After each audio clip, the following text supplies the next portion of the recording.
collapsed building. We can use it to cross. Hey everyone, I'm Tanya Jessen, producer for Bulletstorm, here talking to you about the Tokyo Game Show playable demo. You can see here it takes place in a collapsed building that's laying on its side, and you have to actually traverse it as it's falling apart in order to get to the other side of this huge chasm in the middle of the city. One of the things that we wanted to show off in this build was one of our new weapons called the Bouncer. The Bouncer, which you'll see here, is actually a portable cannonball gun.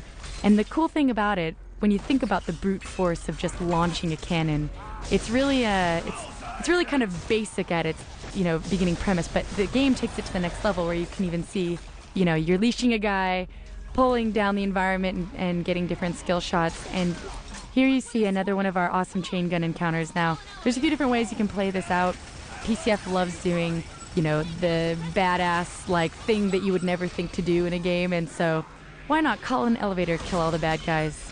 I think it could be a little bit more fun than even mowing them down with a chain gun. Killing as an art form. So here we see our Bouncer again, and this is actually one of the first weapons that People Can Fly came up with in making Bulletstorm.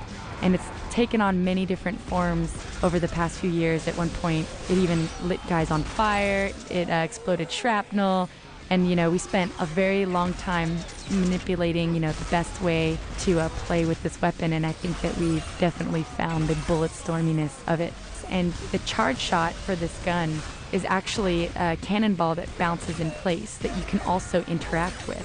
So once it's bounced once, if you hold down the trigger, it'll continue to bounce, and so you can do that around corners or try to flank the enemy in interesting ways.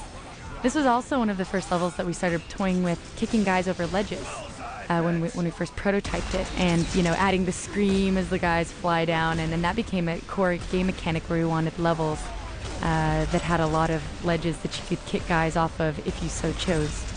There you can see the bounce of the cannonball gun. It bounces in place multiple times and allows you to kick it and leash it around and get different skill shots. Whoa! Looks like Big Brother wants his lunch money! And that is our Cannoneer, the mini-boss that you meet that uses the Bouncer against you. Bullets aren't doing shit!